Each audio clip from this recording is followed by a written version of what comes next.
काल जे मतदान झालं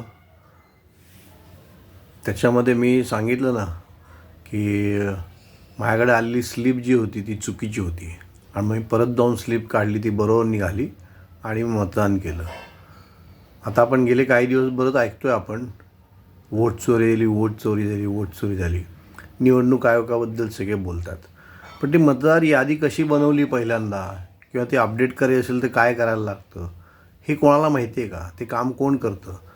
माझ्या माहितीप्रमाणे निवडणूक आयोगाकडे वेगळी अशी यंत्रणा नाही आहेत, त्यांच्याकडे माणसं नाहीत त्यांनी एम्प्लॉय केलेली. त्यामुळे हे जे काम आहे ना, हे कोणाला तरी शिक्षकांना किंवा कोणतरी ते प्रतिनिधी अपॉइंट करतात, त्यांना दिलं जातं. मग त्यांनी घरी घरी जायचं, प्रत्येक घरात जायचं, सोसायटीत जायचं, बंगल्यांमध्ये जायचं आणि ते मतदार तिथं आहेत का नाही, राहतात की नाही, कोण कोण नवीन मतदार आहेत, त्यांची ओळखपत्र घ्या, आयडेंटिटी घ्या, त्यांचं वय बघा आणि त्यांची नोंदणी करा. हे काम करणं तितकं सोपं नाही आणि हे काम करणारी जी लोकं असतात त्यांना पोलीस प्रोटेक्शन नसतं. ते काम करत असताना त्यांच्यावरती इतर राजकीय पक्षांचा, तिथल्या लोकल नेत्यांचा दबाव पण असू शकतो आणि त्यामुळे हे काम करणं सोपं नाही, अवघड गोष्ट आहे. आपण सहज बोलून जातो निवडणूक आयोगाचे लोक हे करत नाही, पण ते करणारं, काम करणारा कोण असतो? तो शिक्षक असतो. तो दिवसभर फिरत असतो, तो जेवतो की नाही हे कोणी त्याला विचारत नाही. हे कोण बघणार? आणि त्याची आता काल जे मतदान झालं तिथं मतदान केंद्रात असलेले जे काही लोक होते, काम करत होते, ते शिक्षक होते. शिक्षकांचं हे काम असतं का हो की त्यांनी जाऊन बसायचं? त्यांच्यावरती आपल्याला टाकून देतात काम.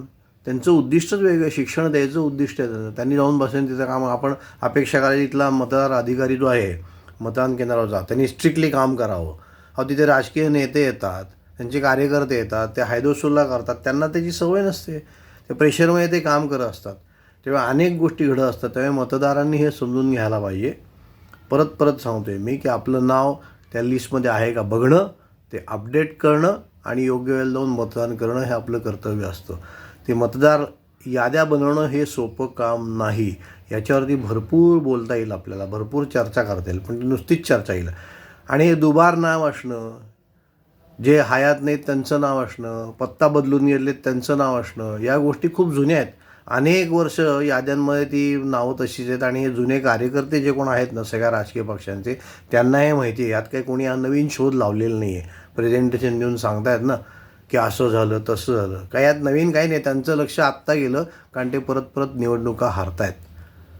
मला वाटतं आत्ताचा जो विजय आहे भारतीय जनता पार्टीचा, तो सगळ्यांनी मान्य करावा. देवेंद्रजींचा विजय आहे तो. जय हिंद, जय महाराष्ट्र.